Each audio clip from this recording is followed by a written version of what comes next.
Bonjour les audacieuses de la foi et bienvenue sur votre chaîne Osez Vaincre.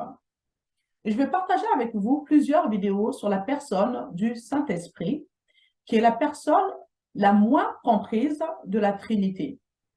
Vous savez, le Saint-Esprit est la personne qui nous enseigne toutes choses. C'est une personne qui nous guide, qui nous conduit dans la voie droite, dans toute la vérité.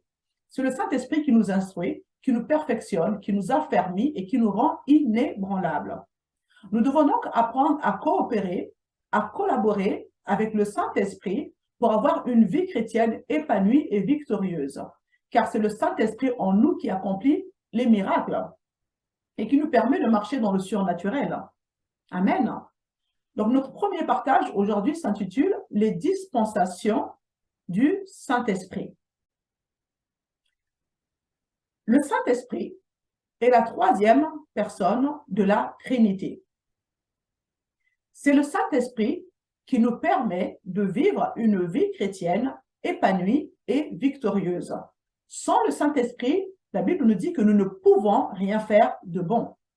Malheureusement, il y a beaucoup de confusion sur la personne du Saint-Esprit. Si vous êtes né de nouveau, vous avez certainement le Saint-Esprit qui est venu faire sa demeure en vous. Mais cependant, vous ne l'avez peut-être pas accueilli. Bien qu'il soit venu faire sa demeure en vous, vous n'avez peut-être pas réalisé que le Saint-Esprit est là. Raison pour laquelle nous allons parler dans plusieurs vidéos qui vont se suivre, qui vont se succéder, de la personne du Saint-Esprit pour vous aider à vraiment prendre conscience de sa présence en vous. Et bien évidemment, le but est que vous puissiez changer votre manière de fonctionner, de penser, d'agir en ayant cette pleine conscience que Dieu est en vous. Amen. Lisons Hébreux 8, verset 5. Donc, la première partie de ce verset nous dit « Ces prêtres servent dans le temple, mais ce qu'ils font est au service de la copie de l'ombre de ce qui existe en réalité dans les cieux. » Matthieu, chapitre 3, à partir du verset 13, il est écrit, donc cela fait référence au baptême de Jésus, et l'Écriture dit « Alors Jésus vint de Galilée jusqu'au Jourdain vers Jean, pour être baptisé par lui. Mais Jean s'y opposait en disant « C'est moi qui ai besoin d'être baptisé par toi, et c'est toi qui viens vers moi ?» Jésus lui répondit « Laisse faire maintenant, car il est convenable que nous complissions ainsi tout ce qui est juste. » Alors il ne lui résista plus. Pardon. Dès qu'il fut baptisé, Jésus sortit de l'eau. Alors le ciel s'ouvrit pour lui, et il vit l'Esprit de Dieu descendre comme une colombe et venir sur lui. Au même instant, une voix fit entendre du ciel ces paroles, « Celui-ci est mon Fils bien-aimé en qui j'ai mis toute mon affection. » Dans certaines versions, c'est marqué « qui a toute mon approbation. » Alors, on va parler de cette déclaration qui dit que Jean a vu l'Esprit comme une colombe descendre sur Jésus, et c'est aussi mentionné dans tous les autres évangiles. Donc, à partir de cette déclaration, l'Esprit comme une colombe, et même jusqu'à aujourd'hui, la colombe est acceptée comme une copie et une ombre du Saint-Esprit. Et beaucoup l'utilisent même dans leur logo pour représenter le ministère du Saint-Esprit. C'est devenu une chose courante. Et c'est accepté que la colombe soit une copie et une ombre du Saint-Esprit. Mais le Saint-Esprit n'est pas un oiseau. Amen. C'est juste Jean le Baptiste qui explique en utilisant des mots avec un langage intelligible la vision qu'il a eue lorsque l'Esprit est descendu sur Jésus. Il vit l'Esprit de Dieu descendre comme une colombe. Amen. Mais à partir de cette déclaration, nous avons accepté la colombe comme une sorte de type et de symbole du Saint-Esprit. Cela m'a aussi interpellé sur le passage de 1 Pierre 5,8 où il est écrit « Soyez sobres, restez éveillés, votre ennemi, le diable, rôde comme un lion rugissant, cherchant qui dévorer. » Et ce qui est étrange, c'est qu'il s'agit également d'une comparaison avec le terme « comme un lion ». Mais étrangement, cette même logique n'a pas été adoptée pour identifier Satan comme étant un lion. Intéressant, n'est-ce pas? Gardons cette idée à l'esprit. nous allons parler sur les 3 dispensations du ministère du Saint-Esprit qui sont enregistrées dans la Bible. Dans Genèse 8, verset 9, la Bible dit « Noé a pris une colombe et l'a lâchée, et la colombe est revenue vers Noé dans l'arche parce qu'elle n'a pas pu trouver un endroit pour se poser. » Puis au verset 11, il a lâché la colombe à nouveau, et cette fois, la colombe est revenue avec une feuille d'olivier, ce qui signifiait à Noé que les eaux du jugement se calmaient et que le jugement était terminé. Et puis la 3e fois, au verset 12, il a lâché la colombe et la colombe n'est pas revenue. Dans ce récit, nous avons la colombe qui s'en va et qui ne trouve aucun repos, puis la colombe qui est partie et est revenue avec une feuille d'olivier, signifiant que le jugement était terminé. Et enfin, la dernière fois, la colombe n'est pas revenue. Le but de ce partage est de clarifier les choses et de vous aider à comprendre comment le Saint-Esprit exerce son ministère et comment il œuvre à l'heure actuelle.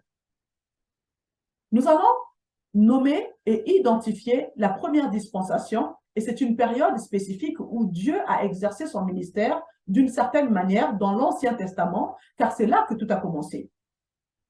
Le Saint-Esprit est venu sur certaines personnes, à certains moments, pour certaines œuvres, puis il est parti.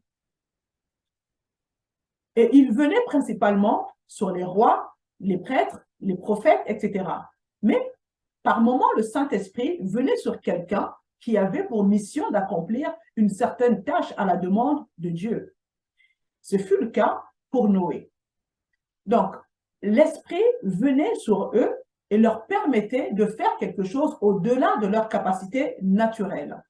Une fois la mission terminée, l'Esprit s'en allait. Et donc, dans 1 Samuel, chapitre 10, versets 6 et 10, et 1 Samuel, chapitre 11, au verset 6, la Bible fait référence au fait que l'Esprit de Dieu est venu sur Saül, et c'était pour des moments particuliers. Et il est même dit qu'une fois que l'Esprit de Dieu venait sur lui et qu'il prophétisait, il serait comme une autre personne. Au chapitre 16 et au verset 14, il est dit « L'Esprit de l'Éternel se retira de Saül ». Puis on passe dans le livre de Juges, où on trouve le récit sur Samson. Et dans le chapitre 13, 14 et 15 de Juges, nous trouvons plusieurs versets où il est écrit que l'Esprit de Dieu venait puissamment sur Samson et qu'il accomplissait tous ses exploits. Mais ensuite, au chapitre 16, verset 20, il est dit « Il se réveilla et il dit « Je m'en tirerai comme les autres fois, je me dégagerai. » Il ne savait pas que l'Éternel s'était retiré de lui. Il n'était pas capable de faire ce qu'il avait fait dans le passé. Vous voyez, beaucoup d'autres versets dans l'Ancien Testament parlent de l'Esprit qui se pose sur une personne et l'Esprit qui s'éloigne de cette personne. C'est un peu à l'image de ce que nous avons lu concernant Noé avec la colombe qui partait, puis revenait. Ensuite, la colombe est revenue avec la feuille de l'olivier, puis la dernière fois, la colombe n'est pas revenue. J'espère que vous me suivez jusque-là. La raison pour laquelle il est important de comprendre cela, c'est parce que cela se passait sous la dispensation de l'Ancien Testament du ministère du Saint-Esprit.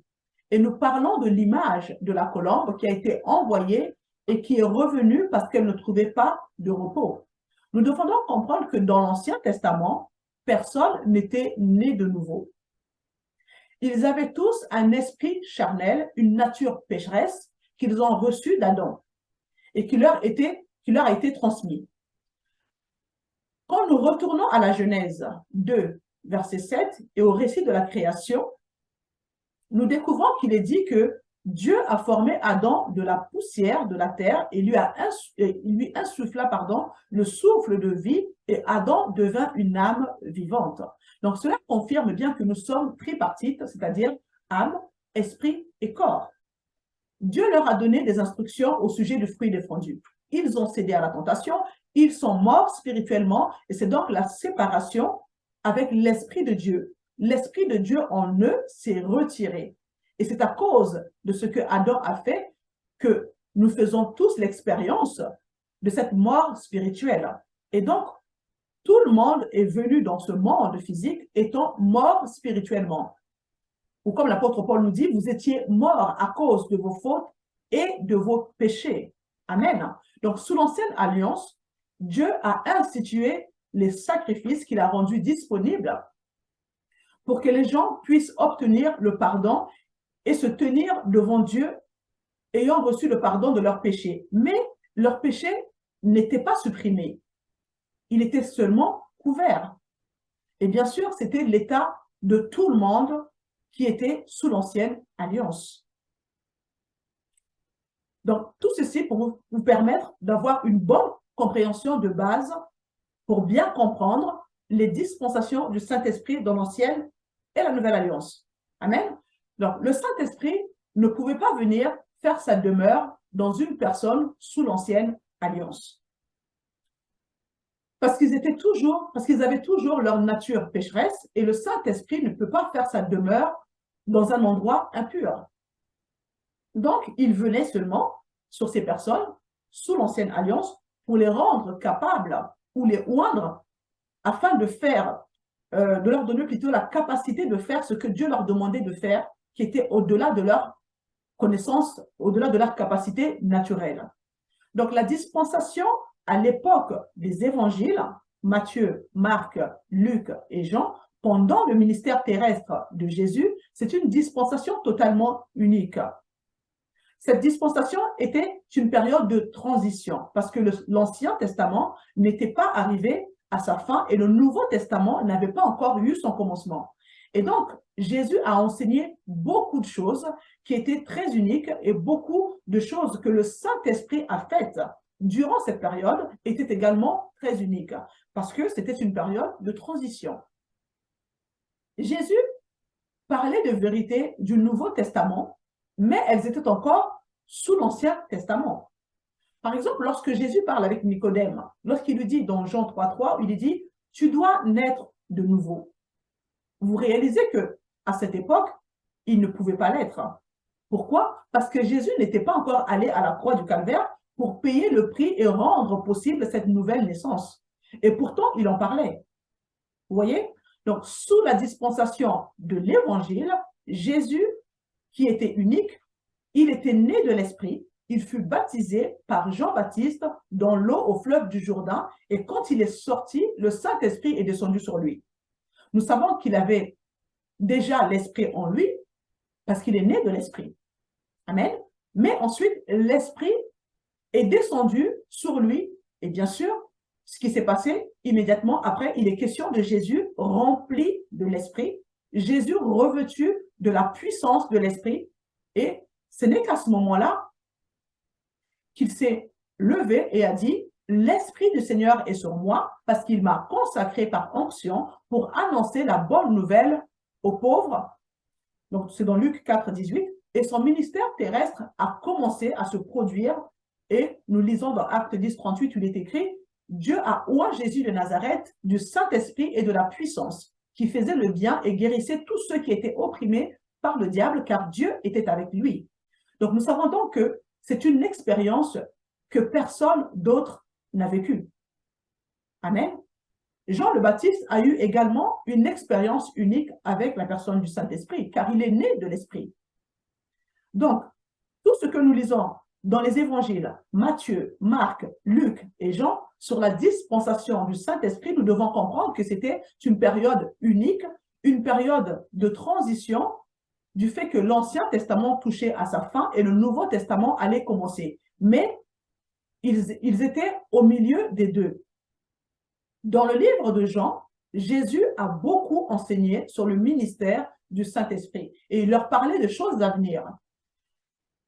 Et vous vous souvenez qu'il a dit à une occasion aux disciples, « Car il reste avec vous en parlant du Saint-Esprit. Il sera en vous. » Donc Jean 14, 16. Donc c'était totalement différent de ce qu'il y avait sous l'Ancien Testament, car nous ne lisons pas que le Saint-Esprit allait et venait. Mais pendant cette période, il faisait quelque chose d'autre. le Saint-Esprit apportait un témoignage. Et c'est là que nous allons vers la copie et l'ombre. Quand la colombe est revenue avec la feuille d'olivier auprès de Noé, il annonçait que le jugement était terminé. Eh bien, c'est ce que le Saint-Esprit faisait quand il témoignait du moment où Jésus est allé sur la croix au calvaire et a pris sur lui les péchés du monde. Le jugement était donc terminé. La condamnation du péché est tombée sur la personne de Jésus. Et ainsi, le Saint-Esprit a commencé à rendre témoignage de cela. La paix a été rétablie entre Dieu et les hommes. Et tout cela a eu lieu grâce à ce que Jésus a fait sur la croix du calvaire. Et pendant toute la dispensation de l'Évangile, Jésus a prêché et enseigné concernant les temps à venir, où il y aurait la paix entre Dieu et les hommes. Il y aurait un temps où Dieu ne serait plus séparé de l'homme, mais que Dieu habiterait à nouveau l'homme, comme au moment de la création. Nous entrons dans le troisième point, qui a eu son accomplissement le jour de la Pentecôte. Jésus avait enseigné à ce sujet pendant tout son ministère terrestre. Il a même dit aux disciples, vous savez qu'il est mieux pour vous que je m'en aille, parce que lorsque je m'en irai, alors le Saint-Esprit viendra. Parce qu'il a été pendant longtemps avec vous, mais le jour vient où il sera en vous. Vous voyez, il dit maintenant, je pars, quand je serai parti, je vais envoyer le Saint-Esprit. Il leur a demandé d'attendre, autrement dit, ne faites rien avant d'avoir reçu le Saint-Esprit. Ne faites rien jusqu'à ce que soit accompli ce que mon Père a promis. Voilà ce que Jésus a donné comme recommandation à ses disciples. Et dans le livre de Jean, chapitre 14, 15 et 16, c'est dans le livre de Jean que Jésus a largement, je dirais, enseigné sur le ministère du Saint-Esprit. Et je vous invite vraiment à prendre le temps de lire ces chapitres 14, 15 et 16 du livre de Jean. Amen. Donc, en commençant dans Jean, chapitre 14, verset 12, où le Seigneur fait cette déclaration en disant « En vérité, je vous le dis, celui qui croit en moi fera aussi les œuvres que je fais. Et il en fera même des plus grandes, parce que je vais vers mon Père. » Cela devrait attirer notre attention. Bien sûr, nous sommes emballés à l'idée de pouvoir accomplir des plus grandes œuvres. Mais commençons déjà par faire les mêmes œuvres que Jésus. Amen. Chose rare dans les églises aujourd'hui, malheureusement, les miracles sont devenus de plus en plus rares, au point que certaines dénominations enseignent que les miracles se sont arrêtés au temps des apôtres. C'est triste quand même. Puis Jésus ajoute ceci au verset 13 à 17. « Et tout ce que vous demanderez en mon nom, je le ferai, afin que le Père soit glorifié dans le Fils. » Donc, si vous demandez quelque chose en mon nom, je le ferai. Si vous m'aimez, vous garderez mes commandements, et moi, je prierai le Père, soyez attentifs, il vous donnera un autre consolateur qui soit éternellement avec vous. Voilà la nouvelle dispensation du Saint-Esprit dans la Nouvelle Alliance. Donc, sous la dispensation de l'Ancienne Alliance, le Saint-Esprit allait et venait. Dans la dispensation de l'Évangile, il venait juste sur eux. Maintenant, l'Esprit vient et reste pour toujours, afin qu'il reste éternellement avec vous. Puis il continue et dit, l'Esprit de la vérité que le monde ne peut pas accepter parce qu'il ne le voit pas et ne le connaît pas. Mais vous le connaissez car il reste avec vous, il sera en vous. Amen. Dans cette déclaration, Jésus préparait ses disciples à ce qui allait se passer le jour de la Pentecôte. Il leur avait dit de rester dans la ville jusqu'à ce que vous receviez cette promesse du Père. Et nous voyons dans Actes 2, versets 1 à 4, que je vous encourage à relire, autant que possible si vous avez à cœur d'apprendre à parler en langue. Parce que ce passage est vraiment la clé qui vous aide à déclencher le parler en langue. Amen. Quand je lis la parole, quand le jour de la Pentecôte arriva, ils étaient tous ensemble au même endroit. Tout à coup, il vint du ciel un bruit comme celui d'un vent violent qui remplit toute la maison où ils étaient assis. Des langues qui semblaient de feu leur apparurent séparées les unes des autres. Elles se posèrent sur chacun d'eux. Ils furent tous remplis du Saint-Esprit et se mirent à parler en d'autres langues. Je fais une pause. Ils se mirent à parler en d'autres langues. Ce n'est pas le Saint-Esprit qui va saisir votre langue pour vous aider à parler en langue. Ils se mirent à parler en d'autres langues, comme l'Esprit leur donnait de s'exprimer. Amen. Et c'était la naissance de l'Église primitive. Nous lisons les exploits qu'ils ont accomplis parce qu'ils ont été dotés de cette puissance d'en haut dont Jésus leur avait parlé. Ils étaient ses témoins jusqu'aux extrémités de la terre. Maintenant se réalise ce qu'a dit le prophète Joël. Dans les derniers temps, dans les derniers jours, dit Dieu, je déverserai mon esprit sur tout être humain. Il dit, c'est accompli. Et donc, nous voyons ici un nouveau départ dans le ministère du Saint-Esprit qui était inexistant avant cela. Mais il est important de réaliser que ce que Jésus a dit, c'est que ça serait la manifestation du Saint-Esprit jusqu'à la fin de l'ère de l'Église. Dans la dispensation du Nouveau Testament, l'Esprit vient et reste pour toujours. Le Saint-Esprit vient habiter en nous à cause de ce que Jésus a fait sur la croix. Quand il a versé son sang, non seulement ça a couvert le péché, mais ça l'a totalement éliminé. Et ensuite, quand vous et moi sommes nés de nouveau, Dieu nous recrée de l'intérieur. Et ce nouvel esprit que nous avons reçu est à l'image et à la ressemblance de Dieu.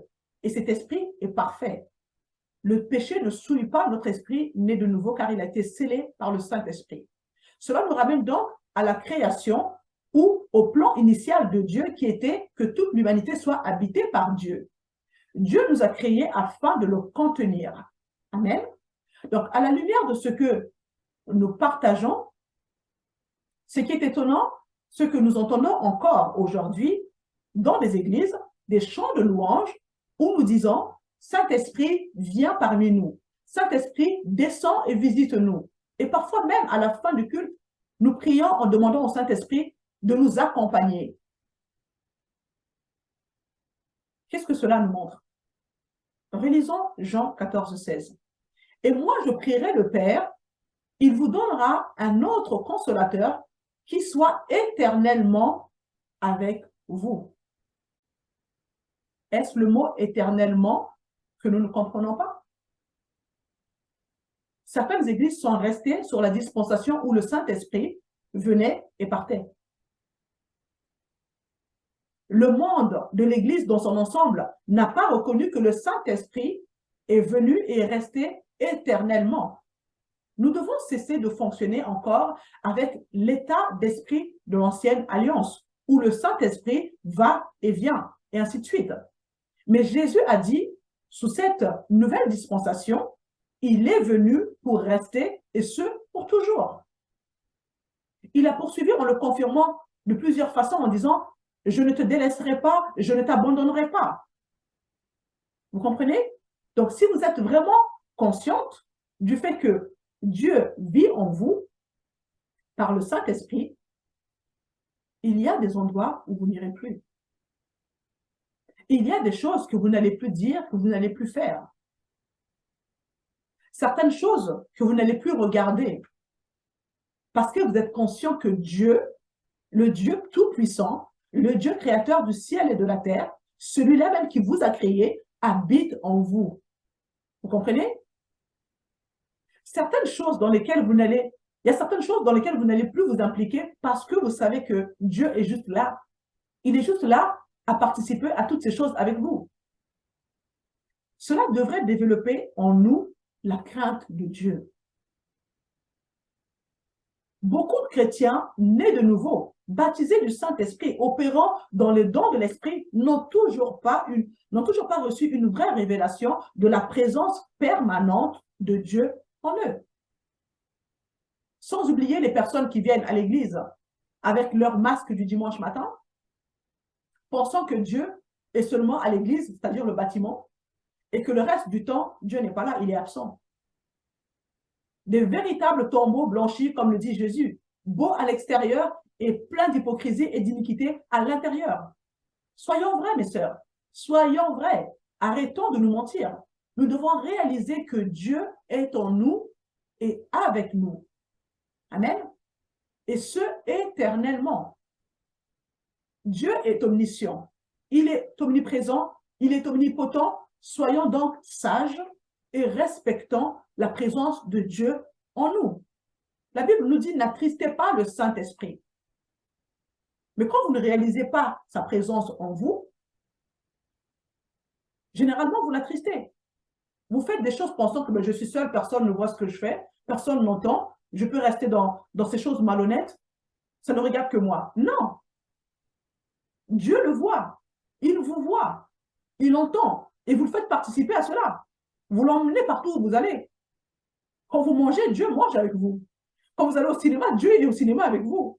Donc, vous ne pouvez pas regarder tout et n'importe quoi. Amen. Je vais terminer avec ce verset. Ne savez-vous pas que votre corps est le temple du Saint-Esprit? Cet esprit qui est en vous et que Dieu vous a donné, vous ne vous appartenez pas. Relisez ce verset. Ce n'est pas une question de ressenti. Dieu, que vous le sentiez ou non, habite en vous. Il demeure en vous et ce, éternellement. Amen. J'espère que cela vous a béni. La suite, jeudi prochain. Partagez la vidéo autour de vous. Abonnez-vous si ce n'est pas encore fait et je vous dis à très bientôt.